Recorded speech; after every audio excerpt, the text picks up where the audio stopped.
Filming. Zippy, go run in the snow. Go play. Look at it. Oh, it hurts to laugh. My lungs are so tacked. Look at her. That's awesome. Man, this road going up to Torreys Grays trailhead is atrocious. This is not even like a bad spot.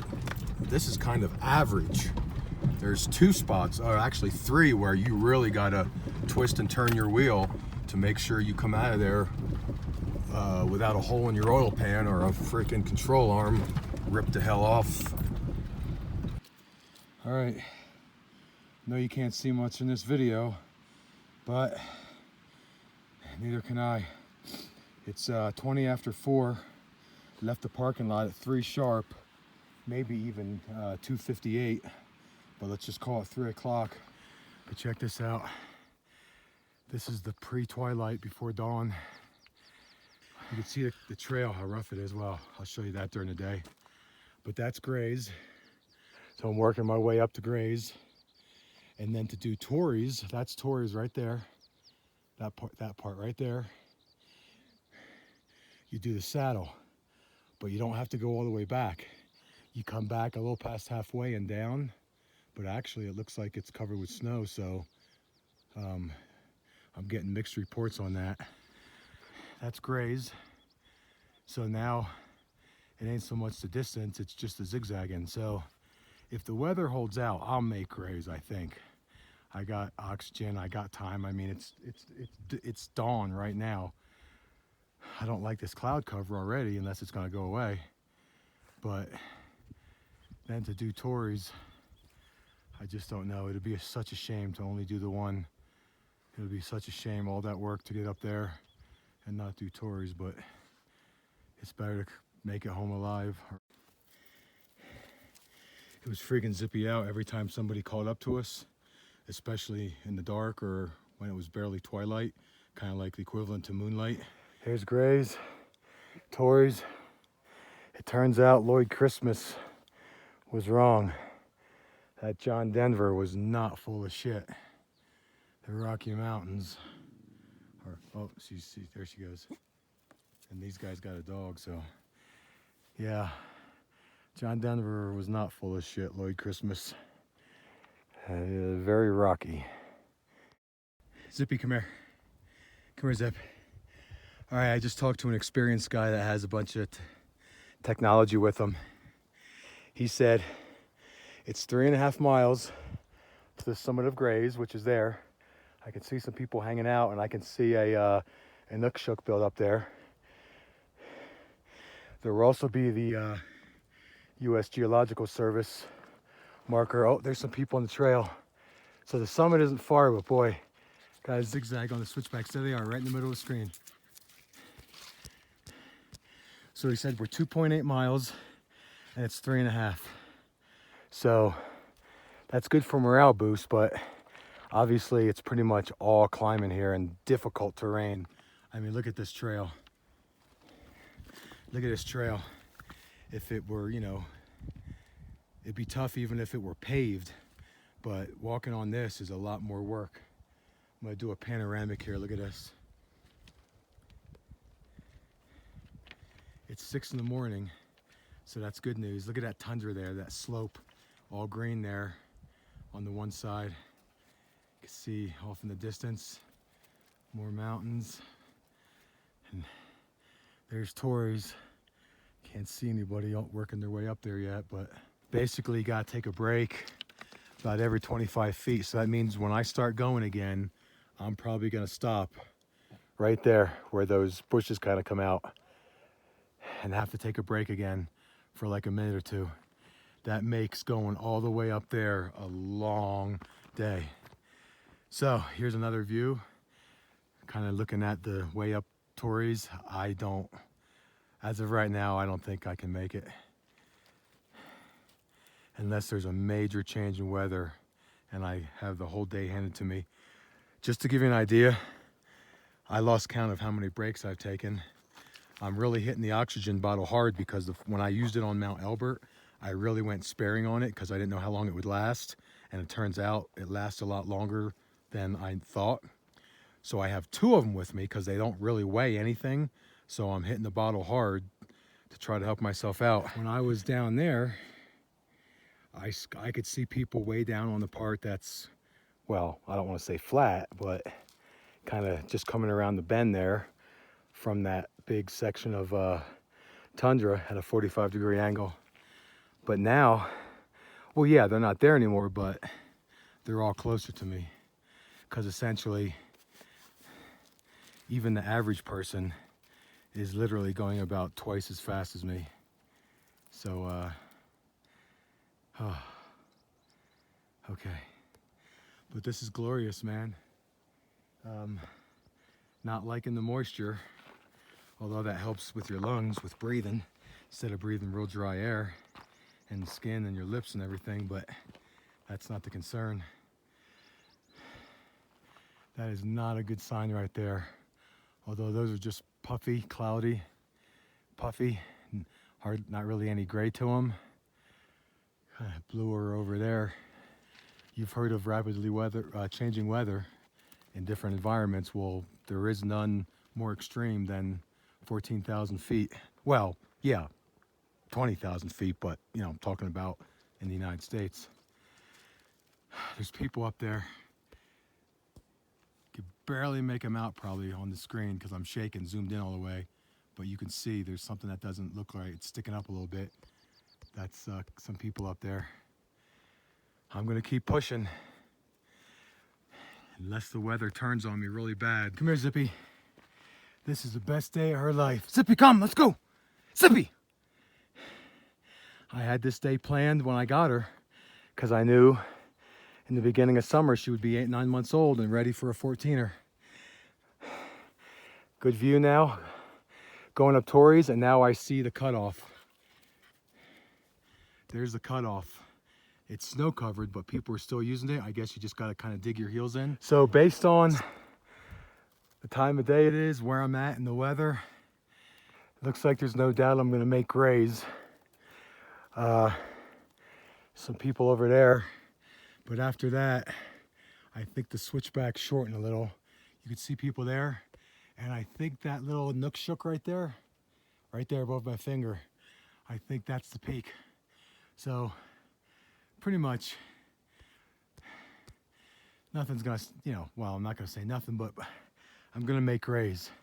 Now here's another new interesting view of Torreys. You can see this guy's going down sideways very carefully. On 14ers.com, they said, you know, you could do it without spikes or anything. So should be good. It's just gonna be gnarly. Speaking of gnarly, this is class 1, but if you do Torreys, it becomes a class 2 because that climb up there is rough. Look at that. Not only is it steep, but it's all just loose rock. All right, I'm feeling pretty good. Taking a lot of breaks. I'm burning a lot of daylight. Not doing myself any favors as far as trying to do Torreys for the double 14er, but nonetheless, I did leave at 3, which is the earliest I've ever left. So, but yeah, I can see haze and stuff over there. Just hoping for the best. But just to give you an idea, I mean, the summit's up there, so I'm probably at about 13.7. Okay, we are so close. There's the valley. You can see I'm much over further from the, you know, all my videos were coming over further and further along the flank of this Torreys trail. And right there's the summit. You can see those people there. Oh, is that a mountain goat? I think it is, just hanging out there. Everybody's been saying there's mountain goats up here. Just got to the summit and off to the side here. Mountain goats with a baby. There's 2 more that just walked over the edge, probably because they're dogs.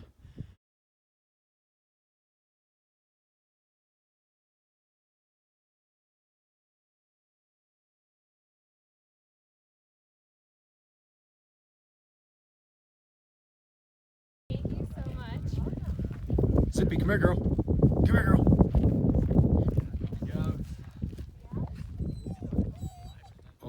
your wine, and we're gonna go in a minute. There's the trail up to Torreys, which we're heading for. Not a good day for weather. Everyone knew that coming into it, but we left early and hoping for the best. It's holding out okay.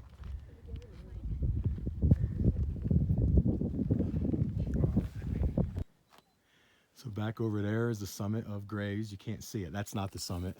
It's over there further. And heading for the cutoff to go down from Torreys. So when I get there, I'll decide whether or not I'm going to do Torreys. It looks right now like I am. So I need to keep moving. Go run in the snow. Go play. Look at it. Oh, it hurts to laugh. My lungs are so tacked. Look at her. That's awesome. Okay, I'm on the side of the saddle towards Torreys. View's amazing. And of course, there's the trail going up to Grays. And there's the summit of Grays. There's a bunch of people up there. This I'm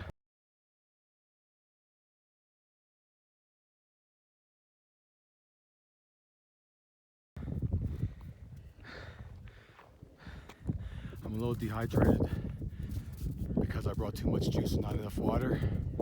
I learned a valuable lesson. Odd that it's on my 4th attempt, my 4th 14er, but this is serious climb. Okay, there's the summit. It's not that far, but it's all rock climb and steep vertical, and I'm already right now at 14,000. So breathing is a bitch. I started to get a little bit of a quadricep telling me it's tweaking. So I stretched out. My hamstrings are great. I can touch my toes no problem without even really pulling on them, just like normal. But I gotta be careful, the quadriceps. Coming up taxes your lungs, or for me, my lungs the most, and then my quadriceps a bit. Quite a bit. Hamstrings a little. Going down, well, it's tough on the legs, but the knees, oh my God, it's a long way down on this terrain. It's just hard on the knees, but it looks like I pretty much am gonna make it now. Might take me another 20 minutes, but I think I'm gonna get it. Torreys Peak right there.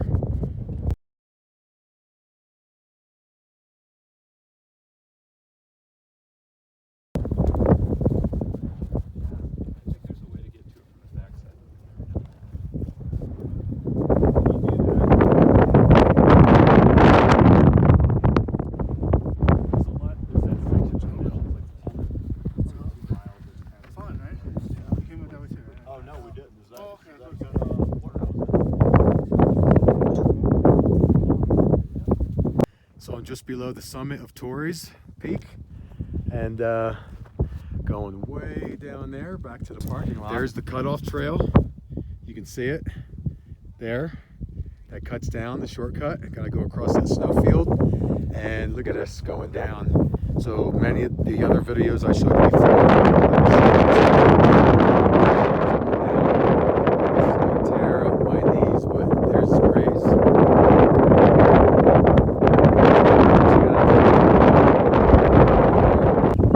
All the extracurricular running around front and back and flanking me, and all the extra she's been doing, well, it's finally catching up to her.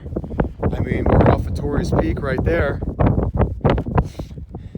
Obviously it's not as much work going down, but it's still hard. Holy crap, there's the cutoff. Way the hell over there, although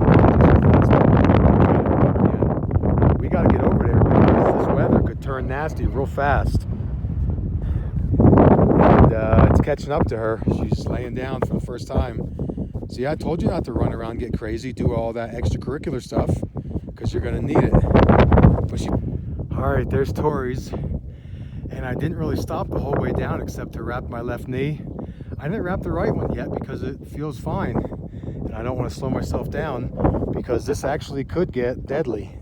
It's unlikely, but it could. I got a long way to go before I'm safe, and if I got wet, even down in that valley there, at the bottom of that tundra area, if it started raining, I got a poncho, but I mean, I still could end up, you know, soaked. All right, there's Torreys, and here's that snowfield shortcut. It's a lot trickier than most of us thought. It wasn't extremely difficult. You just had to go slow and keep your center of gravity low like he's doing. The problem is if you slipped and started rolling, you might not be able to stop yourself, and you literally probably would die. Or you die before search and rescue got here. So this shortcut trail that you take after Torreys to connect down to the Grays Trail, it's brutal. There's the snowfield way up there. That's real sketchy. And then, I mean, almost that whole section. It's not like this where you find a rock, step on it, hop, step, you know, and most of the time you got a good choice. It's more like literally walking on that, where it's just destroying your freaking knees. So my knee's tweaked really bad right now. I gotta keep moving for safety. But I'm hurt. I'm gonna be hurting pretty bad. This knee's gonna be sore for a long time after this. But it was worth it. It was worth it. It's probably just ligament, you know, it'll heal up. 214 or so. Now I've done 5. Bierstadt, Quandary, Elbert, which is the highest peak in the Rocky Mountains, and now Grays and Torreys. Where's Grays? Right there, right in the middle of the screen. Again, Grays. And then look at that grade we went up. I mean, that there is bad enough. And then look at that. I mean, that's already 14,000 feet. That's already pushing 13, 8, 9 or whatever. You can't breathe. And then it's all rock, and you're carrying your freaking backpack. This is the single most difficult day of my entire life. No day in boot camp ever compared to this. Now, the runs where I had side stitches that were so bad, it felt like somebody stabbed me with a butter knife backwards with the handle. Even that, it hurt so bad it went away, it went numb. But this, you know, I started at 3:30. I don't know what time it is, but I'm on track for this to be a 14, 15-hour day, it looks like. I'm gonna sleep right in the car in the trailhead again, parking lot. There's no way I'm going anywhere or doing anything after this except laying down. The dog needs to lay down, I need to lay down. Just eat some granola bars once my, you know, system settles down, to get some protein and carbs, drink some juice, and wake up tomorrow and drive out of here. Well, Zippy got her second win. She's getting a little frisky. It's because of that food and water you had? All right, here's what you gotta understand about this. Not only do I have to go down this grade, down that switchback, the grade kind of chills out down there, and then the grade gets, well, manageable, a lot better than behind me. I gotta walk all the way around that section there. But it's baby steps. The whole time you're doing it, it's baby steps because of the terrain. So you're barely moving and gotta cover all that distance. Well, no surprise, it started raining. It's just a drizzle, a little off and on, light, moderate drizzle. And the wind's kicking up a little. Even on this side of the mountain, it's been, you know, this is the east side. So the west side was always, you know, windy. But it's getting breezy and windy over here with some gusts. If it stays raining like this, which is pretty likely based on the time of the day and what the clouds look like, it'll be all right. Oh boy, it's not getting any better. No lightning or thunder thus far. Lucky for the people that are up there, the idiots that were still going up there at freaking 10, 11 o'clock when everything you read says you're supposed to be coming down by 12, even on a good day. Now, I've come down at like, you know, 1 or 2, but that's only when, you know, there's like no chance of rain, at least according to the forecast. So anyway, it's getting pretty rough. I gotta get to the car. So what they did here was they just piled up rocks and the water can still flow under it. Now, I had a hard time seeing all this in the dark. I was using my flashlight, and when I came up, I originally went over there. I'm like, oh my God, I'm screwed. But then I realized I kind of took a little spur there. So this here is where I crossed in the dark, and with my flashlight I was okay. It was probably only about half as much flow, so it was pretty easy, just rock hopping. All right, I'm back down low and couldn't make this video. Hey Zippy, you getting crazy? Couldn't make this video on the way up because it was dark, but so I mean, this ridge, look at this ridge itself is radical. But they're not even 14ers, they're probably 13ers, 12ers. But there's grays. So I was all the way up there, zigzagging up to there. Then I did the saddle up to Torreys, came back down to about there and down. So we just got in the car here, and look at this. Zippy immediately just lays down and closes her eyes. I thought she'd be licking her paws, but maybe they're not that bad, or she doesn't have any cuts. She is absolutely pooped. We are not doing any physical activity more strenuous than pumping gas for the next 2 or 3 days.